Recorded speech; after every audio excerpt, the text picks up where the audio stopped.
요한복음 15장 16절입니다. 그리스도인들을 미워하는 세상입니다. 인용한 성경은 한글 킹제임스 성경입니다. 너희가 나를 선택한 것이 아니요 내가 너희를 선택하여 임명하였나니 이는 너희로 가서 열매를 맺게 하고 너희 열매가 남아있어 너희가 나의 이름으로 아버지께 구하는 것은 무엇이든지 그분께서 너희에게 주시게 하려는 것이니라. 참으로 위대한 구절입니다. 부르심은 하나님께로부터 받는 것입니다. 우리 개인이 선택하는 것이 결코 아닙니다. 하나님께서 그리스도인을 불러내셨다 해도 그리스도인에게 모든 것이 다 이루어진 것은 결코 아닙니다. 그 예가 바로 유다입니다. 유다 이스카리온 역시 주님께서 제자로 선택했습니다. 그러나 그는 구원조차 받지 못한 자였습니다. 주님께서는 제자들을 선택해서 임명하셨습니다. 그러나 주님께서는 결코 임명식 같은 절차를 밟으신 적이 없으십니다.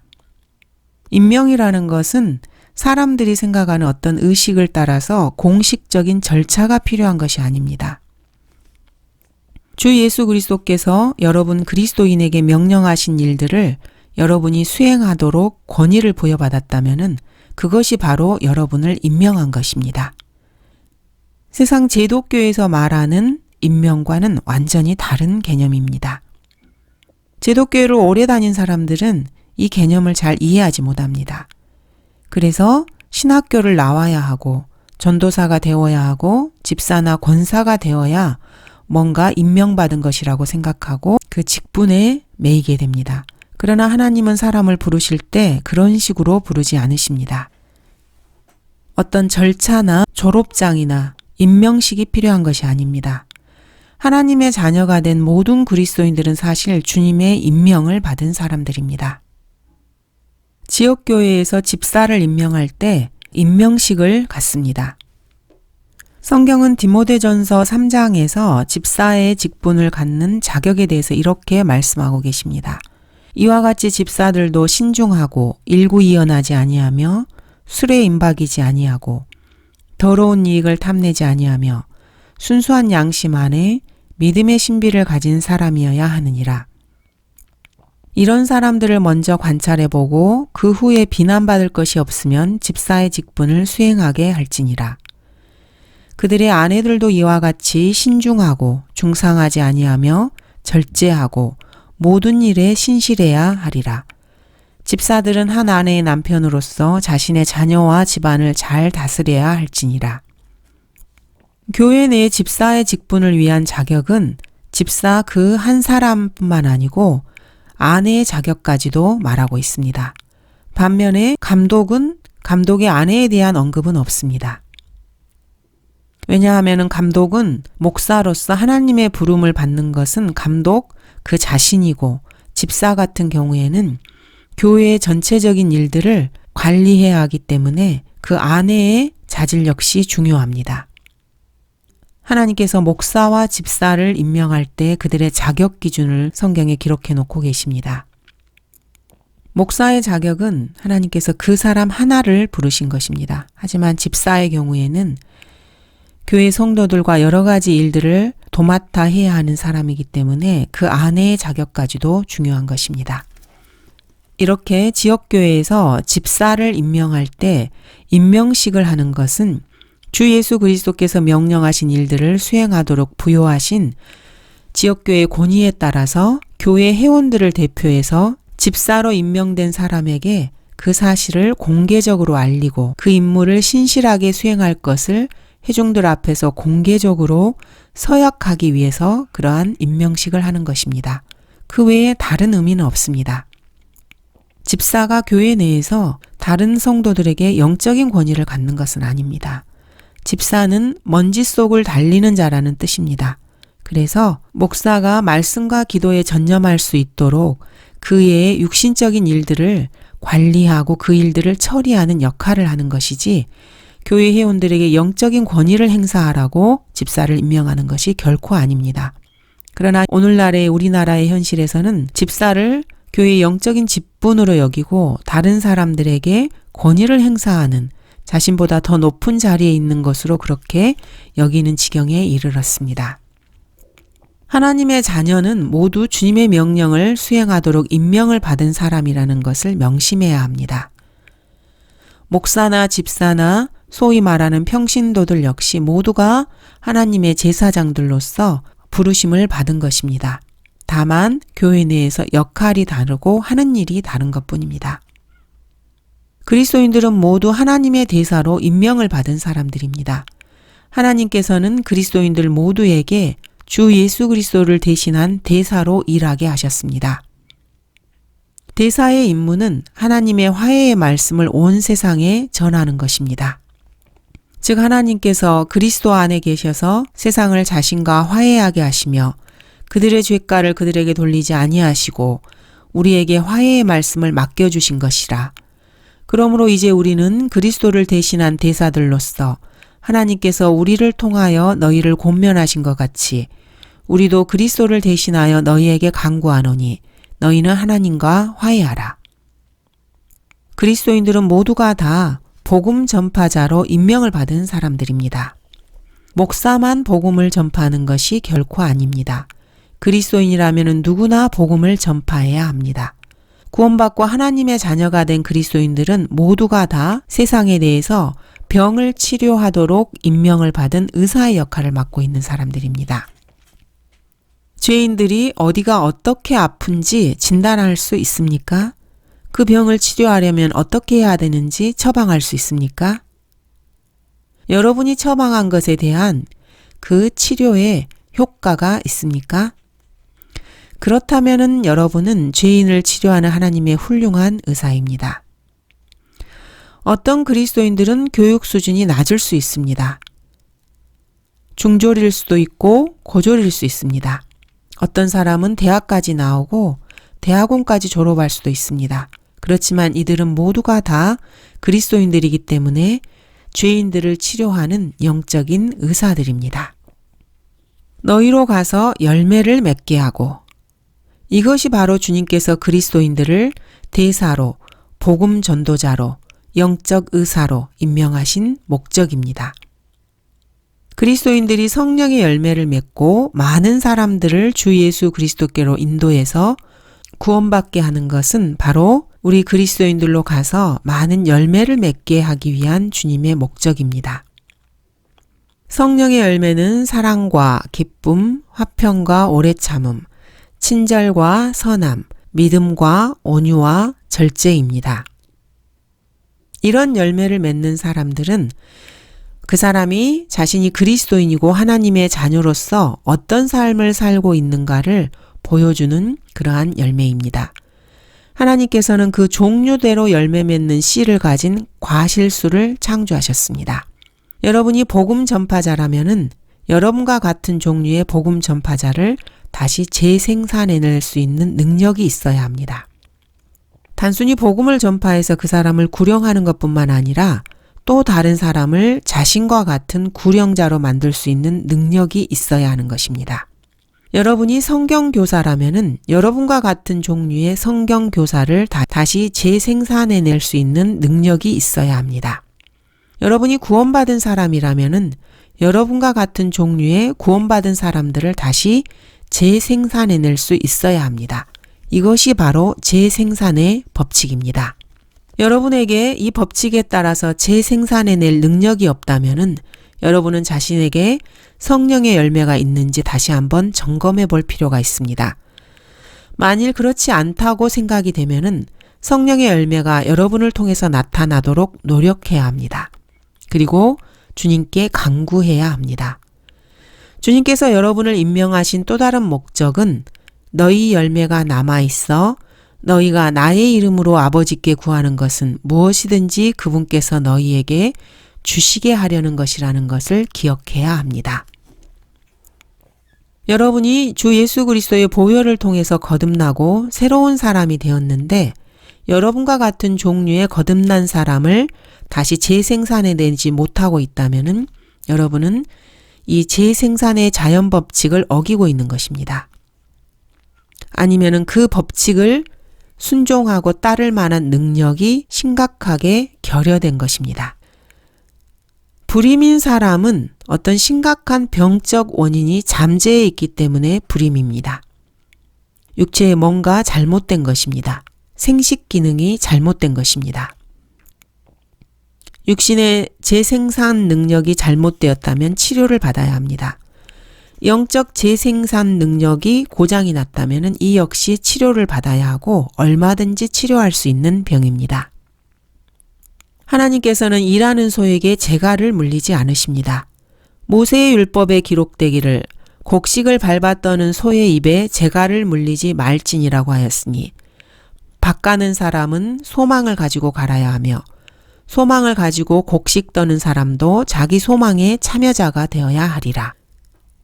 사람들이 의식적으로 자녀를 낳지 않는다면 재생산 자연 법칙을 위반하는 것입니다. 그리스도인이 그리스도인을 재생산할 능력이 없다면 그 사람은 심각하게 병들었다는 증거입니다. 그 병은 바로 성령의 열매 결핍증 정도로 그 병명을 붙일 수 있을 것입니다. 그리스도인이 의도적으로 다른 그리스도인을 재생산하지 않는다면 주님의 명령을 심각하게 위반하고 있는 것입니다. 이런 사람은 성령의 열매를 필요 없는 것으로 여기기 때문에 성령의 열매가 그 가지에 달리지 않습니다. 결국에 잘려서 불에 태워지고 맙니다. 그렇다고 해서 지옥에 가는 것은 아닙니다. 17절 이런 것들을 내가 너희에게 명령하노니 이는 너희가 서로 사랑하게 하려 함이라. 주님께서는 이것 하나를 명령하신 것이 아니라 이런 것들 여러 가지를 명령하셨습니다. 주님은 여기 15장에서 내 안에 거하라. 내 말들이 너희 안에 거하면 너희가 원하는 것은 무엇이나 구하라. 너희는 내 사랑 안에 계속 거하라. 내가 너희를 사랑하는 것 같이 너희도 서로 사랑하라. 이렇게 여러 가지를 명령하셨습니다. 이런 것들을 명령하신 것은 너희가 서로 사랑하게 하기 위한 목적 때문입니다. 18절 세상이 너희를 미워하면 그것은 너희를 미워하기 이전에 나를 미워한 것임을 알라. 세상은 그리스도의 제자들에 대해서 증오를 표출합니다. 이 말씀은 참으로 위대한 말씀입니다. 이 세상은 증오 문학, 즉 성경을 아주 싫어합니다. 그리고 우려를 표명합니다. 세상은 복음 전도자들이 사랑을 말하지 않고 증오를 전파한다고 불평합니다. 왜 그렇습니까? 복음 전파자들이 세상을 향해서 내 뱃속을 증오하라고 외치기 때문입니다. 그래서 세상 사람들은 거리에서 복음을 전파하는 사람들을 미워합니다. 세상 사람들은 그리스도인들을 미워하기 때문에 바로 그런 이유에서 거리 설교를 반드시 해야 하는 것입니다. 거리 설교를 하다 보면은 거리 설교자들이나 구령자들 앞을 지나가는 세상 사람들이 그리스도인들에게 어떤 감정을 갖고 있는지 잘 알 수 있습니다. 교회 안에서 설교를 할 때는 듣는 사람들이 비록 수동적이라 해도 최소한 듣는 척이라도 합니다. 그래서 하나님의 말씀에 대해서 사람들이 어떤 반응을 나타내고 말씀을 전파하는 사람들에게 어떤 감정을 갖고 있는지 교회 안에서는 그 실상을 알기가 어렵습니다.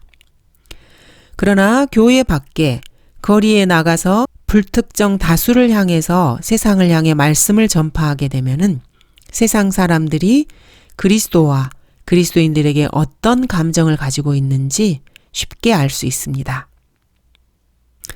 아, 이런 걱정 말고 당신이나 하늘나라에 가시오. 남이야 지옥에 가든 말든 불못에 떨어지든 무슨 상관이야. 아, 이봐 입 닥치지 못해? 심지어는 쌍욕을 하고 가는 사람들도 있습니다. 거리 설교에서 전도지를 나눠주는데 웬 청년이 빠른 걸음으로 제 옆을 지나가면서 쌍욕을 하고 지나가기도 합니다.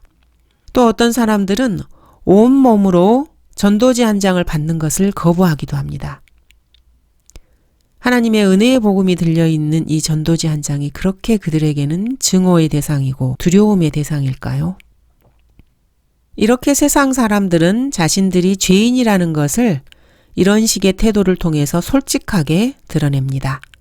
세상은 자신들이 일상적인 일들을 하면서 하나님이니 하나님의 말씀이니 하는 것들에 귀찮게 방해받는 것을 원하지 않는 것입니다. 성경을 들고 세상에 나가서 복음을 전하면은 지금은 바빠요. 글쎄 나중에 한번 생각해 볼게요. 귀찮아. 이런 식으로 표현합니다. 심지어 말하지 않아도 그 얼굴에서 하나님의 말씀을 증오한다는 증오의 표정을 읽을 수 있습니다.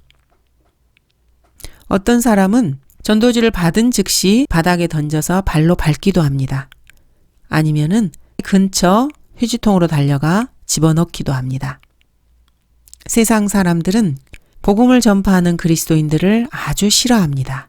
세상은 그리스도인을 미워합니다. 여러분이 복음을 전파하는 그리스도인이라면 여러분은 세상의 미움을 받고 있습니다. 세상 사람들은 그리스도인들의 구주를 증오합니다. 그러면서 그리스도인들이 증오 문학에 매달린다고 불평합니다. 어쨌든 거리에 나가서 설교를 하고 복음을 전파하다 보면은 죄인들의 그 속마음을, 그 정체성을 솔직하게 맞대면할 수 있습니다. 그래서 그리스도인들은 목표물을 정확하게 찾아낼 수 있습니다. 이것이 바로 거리 설교의 장점입니다. 세상 사람들이 복음을 전파하는 그리스도인들을 싫어하는 이유는 여러분이 자신들을 귀찮게 하고 있기 때문이라고 생각하기 때문입니다. 때로는 세상 사람들이 그리스도인인 여러분에게 가까이 다가올 수도 있습니다. 이것이 바로 여러분이 기다리고 있는 기회입니다. 이 기회를 잡으려고 여러분은 그렇게 미움을 받으면서 거리 설교를 하고 그리스도인의 향기를 나타내며 사는 것입니다. 세상이 너희를 미워하면 그것은 너희를 미워하기 전에 나를 미워한 것임을 알라. 세상이 그리스도인 여러분을 미워한다 해도 그것은 사실 구세주이신 주 예수 그리스도를 미워하기 때문에 그런 것입니다. 그러므로 용기를 잃거나 좌절할 필요가 없습니다. 하나님께서는 그런 그리스도인들을 격려하십니다. 그리스도인들과 주 예수 그리스도는 한 배를 탄 것입니다. 주님과 여러분은 같은 신세입니다. 그러므로 용기를 가지시기 바랍니다. 19절 만일 너희가 세상에 속한다면 세상은 자기 사람들을 사랑할 것이라. 그러나 너희는 세상에 속한 자가 아니요 내가 너희를 세상으로부터 선택하였느니라. 이로 인하여 세상이 너희를 미워하느니라. 여러분 그리스도인이 주님을 사랑하지 않고 세상을 사랑한다면은 여러분은 세상에게 사랑을 받을 것입니다. 비록 보잘것없는 가짜 사랑이라도 말입니다. 세상 사람들은 간디, 슈바이처, 이혜인 수녀 같은 그런 사람들을 존경하고 사랑합니다. 마치 그들이 삼위일체이신 하나님의 제4위 인격이나 되는 것처럼 떠받들고 칭송합니다. 세상 사람들은 자기 사람들을 사랑합니다. 세상에 속해서 하나님의 말씀이 아니라 사람의 명언을 전해주고 인본주의를 전파하며 인간이 이루어갈 수 있는 위대한 창조라던가 세상에 엄청난 변화를 가져올 수 있는 인간을 위대한 사상, 위대한 인물로 칭송합니다. 대중들을 각성시키기 위한 위대한 선언, 이렇게 칭송합니다. 이 세상을 발전시키기 위해서 난관을 극복한 위대한 투쟁 같은 것들에 대해서 이야기하며 거기에 귀를 기울입니다. 그런 사람들을 사랑합니다. 그런 사람들 앞에서 그리스도인이 세상도 세상에 있는 것들도 사랑하지 말라. 누구든지 세상을 사랑하면 아버지를 사랑함이 그 안에 있지 아니하니. 이는 세상에 있는 모든 것이 육신의 정욕과 안목의 정욕과 생의 자랑이요.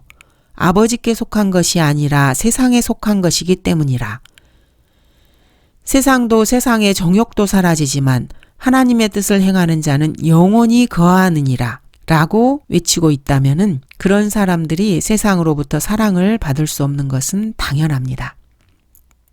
세상 사람들을 향해서 너희는 사람들 앞에서 스스로 의롭다고 하는 자들이지만 하나님께서는 너희의 마음을 아시느니라. 이는 사람들 가운데서 크게 높임을 받는 것이 하나님 보시기에는 가증스러움이라고 크게 한번 외쳐보십시오. 아무도 너희를 헛된 말들로 속이지 못하게 하라. 이는 이런 일들 때문에 하나님의 진노가 불순종의 자녀들 위해 임하기 때문이라고 외쳐보십시오. 오 독사들의 세대야, 악한 너희가 어떻게 선한 것을 말할 수 있겠느냐. 이는 마음에 가득한 것을 입이 말하기 때문이라고 더욱 크게 외쳐보시기 바랍니다. 길을 지나가던 아줌마들이 자기네들끼리 귓속말로 제잘되는 소리가 들릴 수 있습니다. 아 세상에 어떻게 저런 말을, 광신자들 같으니라고. 그러게요. 사랑이 뭔지도 모르는 광신자들이에요. 사랑이라는 말을 하는 사람이라면 아마 반드시 그들은 교회를 다니는 사람들일 것입니다. 교회를 다닌다는 사람들마저 이 지경입니다. 세상이 그런 곳입니다. 이런 사람들은 사실 표현하기 참 그렇지만 개 같은 그리스도인이라고 부를 수 있습니다. 왜 그렇습니까? 개를 향해서 부드럽고 상냥하고 따뜻한 음성으로 이렇게 한번 말해 보십시오. 절대로 부드럽고 따뜻하고 상냥하게 말해야만 합니다. 아주 웃으면서 말입니다. 멍청이 천치 바보. 내가 속으로 욕을 해도 알지 못하지? 이렇게 하라면 이렇게 하고 저렇게 하라면 저렇게 하는 못난이 바보네. 그 개는 꼬리를 흔들면서 여러분에게 재롱을 부릴 것입니다.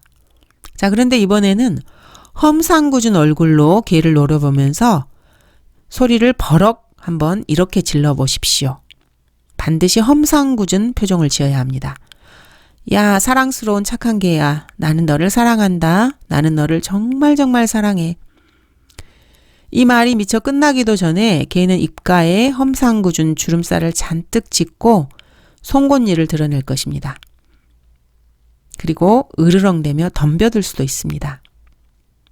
그래서 러크만 목사님께서는 현대의 어리석은 그리스도인들을 개 같은 그리스도인들이라고 부르십니다.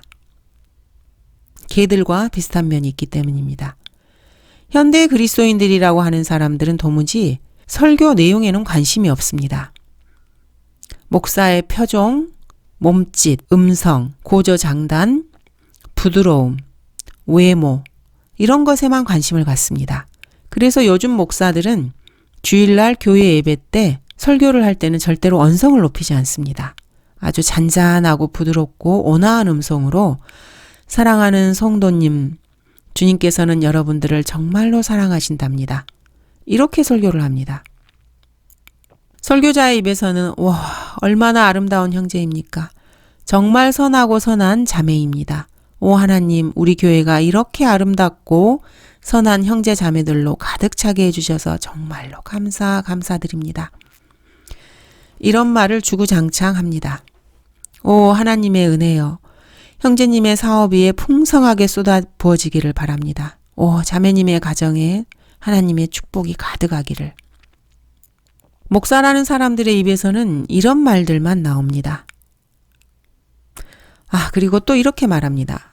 정말 감사합니다. 이 사업을 위해서 아무개 성도께서 지난주에 수천만 원을, 수억을 헌금해 주셨습니다. 얼마나 감사한 일인지요. 하나님께 영광을. 할렐루야. 또 이렇게 말합니다. 우리를 도우시는 하나님의 사랑이 얼마나 깊고 깊은가. 얼마나 깊고 깊었던지 밑바닥이 없는 수렁 속으로 사람들이 빠져 들어가고 있지만 멍청이 개 같은 그리스도인들은 그런 줄도 모르고 헤헤 웃고 있습니다. 이렇게 말한다면은 어떻겠습니까? 부드럽게만 말한다면은 그들은 그 말의 내용에 별 관심도 갖지 않을 것입니다. 19절 만일 너희가 세상에 속한다면 세상은 자기 사람들을 사랑할 것이라. 그러나 너희는 세상에 속한 자가 아니요 내가 너희를 세상으로부터 선택하였느니라. 이로 인하여 세상이 너희를 미워하느니라. 밑줄을 그을 만한 말씀입니다. 직접적으로는 제자들에게 하신 말씀입니다. 그러나 궁극적으로는 믿는 모든 사람들에게 적용되는 말씀입니다. 실제로는 주님께서 선택하신 사도들보다는 이 시대의 성도들에게 더 적합한 말씀입니다. 이 시대의 그리스도인들은 모두가 다 주 예수 그리스도로 말미암아 거듭나 새롭게 태어난 사람들입니다. 이 세상에서 구별된 사람들입니다. 예수님께서 이 말씀을 제자들에게 들려주시던 그 당시에는 아직 거듭난 사람이 한 사람도 없었습니다. 예수님께서 십자가에서 죽으시고 장사되셨다가 부활하시지 않은 시점이기 때문입니다. 제자들은 주님께서 이스라엘의 민족에서 택하셔서 이스라엘에게서 따로 떼어내어서 불러낸 사람들입니다. 그들이 제자들입니다. 그래서 제자들은 이스라엘 민족에게서 미움을 받았습니다. 그러나 그들은 여전히 이스라엘에 속한 사람들이었습니다. 그러나 이 시대의 그리스도인들은 그 출생부터가 세상 사람들과는 다릅니다. 그래서 세상에 속한 사람들이 아닙니다. 그리스도인들은 세상에서 미움을 받을 수밖에 없는 사람으로 다시 태어난 것입니다. 여러분이 그리스도인이라면 이 사실을 망각해서는 안 됩니다. 그리고 올바른 자세를 취해야 합니다. 그리스도인으로서 여러분이 올바른 자세를 견지하는 것은 쉬운 일이 아닙니다. 특히 출생부터가 세상과 다르고 세상에 속하지 않기 때문에 세상은 여러분을 미워하고 여러분은 자신의 육신이 여러분을 미워합니다. 그리고 마귀가 여러분을 미워합니다. 이렇게 온갖 세상과 여러분의 육신과 마귀로부터 미움을 받다가 이 미움만을 하루 종일 생각하고 1년 내내 생각하면은 완전히 기가 질려서 용기를 잃어버릴 수도 있습니다. 마귀는 이 틈을 비집고 들어와서 공격을 하기 시작합니다. 그러므로 여러분이 그리스도인이라면은 이런 생각에 너무 집착할 필요는 없습니다.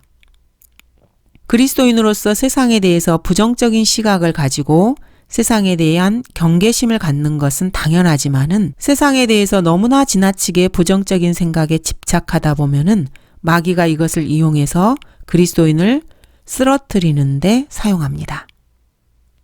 세상이 그리스도인을 미워해서 여러분 그리스도인들을 속이고 있다는 것은 사실입니다. 그렇다고 해서 세상과 담을 쌓고 살 수는 없습니다. 어느 순간 우연히 세상과 접하게 마련입니다.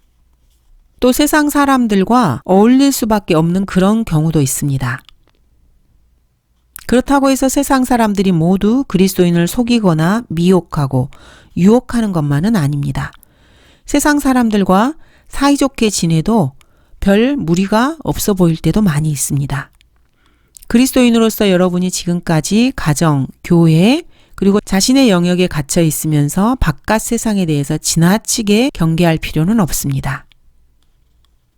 그렇다고 해서 세상에도 여전히 아름답고 멋진 것들이 많이 있다고 생각하는 것은 현명하지 못합니다. 세상 사람들과 어울려도 별 문제가 없고 세상에도 여전히 자신이 추구할 만한 뭔가가 있다고 생각하면서 자신을 세상이 그렇게 공격하거나 미혹하거나 쓰러뜨리는 것이 아니라고 생각하는 그 순간, 그때 바로 마귀가 그리스도인 여러분에게 접근해서 조금씩 세상 속으로 깊숙이 끌어들이기 시작합니다. 그러면은 한 발 한 발 조금씩 빠져들다가 세상에 대한 면역력을 잃어버리게 됩니다. 그리고 세상 사람들보다 더 쉽게 세상에 오염되고 타락할 수가 있습니다. 그리스도인들은 이것을 경계해야만 합니다. 세상에도 뭔가 아름다운 것이 있고 멋진 일이 있으며 좋은 것이 있다고 생각하는 그때 정신을 차려야 합니다. 바울은 이 세상을 이 악한 현 세상이라고 정의 내리고 있습니다. 그러므로 여러분이 그리스도인으로서 이 사실을 꼭 기억해야 합니다. 이 사실을 명심하고 있다면은 세상과 담을 쌓고 살 필요는 없습니다. 명백하게 드러난 악이 아니라면은 세상 사람들과도 이야기도 나누고 어떤 부분을 함께 공유할 수도 있습니다. 그런 것이 악하고 나쁜 것은 아닙니다. 세상 사람들이 여러분의 말이나 행동, 또 여러분의 믿음을 다 조금씩 갉아먹고 그리스도인으로서 인간성을 상실하게 만든다고 지나치게 염려할 필요는 없습니다. 그러다가는 또 다른 함정에 빠질 수가 있습니다. 세상이 얼마나 악한가를 알아보기 위해서라도 이웃들과 사이좋게 지내는 것이 좋습니다. 문제는 그리스도인들이 그리스도인으로서 얼마나 삶의 균형을 가지고 사느냐입니다. 세상이 악하다는 것은 사실입니다. 그리고 여러분이 그리스도인이라는 건 역시 사실이기 때문에 세상이 여러분을 미워한다는 건 역시 사실입니다. 그렇다고 세상과 담을 쌓고 살 수는 없습니다. 여러분 그리스도인들이 세상과 단절하게 되면은 세상이 여러분 그리스도인들을 미워한다는 사실조차 알 수가 없습니다. 주님께서 그리스도인들을 복음을 전파하기 위해서 세상으로 보내시는 이유 중에 하나가 세상이 그리스도인들에게 어떠한 태도를 취하는지를 눈으로 직접 보고 경험하도록 하기 위한 것이 그 목적 중에 하나라고 생각합니다. 교회에만 틀어박혀 있어서 성경과 또 성도들과만 지내다 보면은 세상의 그 마귀의 영을 알 수가 없습니다. 복음 전도자로 불러냄을 받은 사람에게 세상이 어떠한 감정을 가지고 있는지 결코 알 수가 없는 것입니다. 그래서 성경을 통해서만 세상이 자신을 미워하고 있다는 것을 지식적으로만 알 뿐입니다. 관념적인 지식을 가지고 있을 뿐입니다. 그러나 길 모퉁이에 서서 세상 사람들을 향해 그 사람들의 귀에 거슬리는 말을 설교하면은 세상이 여러분 그리스도인들에게 얼마나 악한 마음을 가지고 있고 사납게 공격하는지 실감하게 됩니다. 이것을 통해서 세상이 그리스도인들을 정말로 미워하고 있다는 사실을 실제 경험을 통해서 배우게 됩니다. 이렇게 해서 그리스도인들은 세상의 속성을 알게 되는 것입니다. 세상의 속성을 잘 알지 못하면 언젠가는 순진한 그리스도인들은 세상에 속을 수도 있습니다. 그리스도인들이 세상에 속게 되면은 미혹되어서 타락할 수 있습니다. 그러나 너희는 세상에 속한 자가 아니요 내가 너희를 세상으로부터 선택하였느니라. 이로 인하여 세상이 너희를 미워하느니라. 이것이 바로 주님께서 그리스도인들에게 하신 말씀입니다. 감사합니다.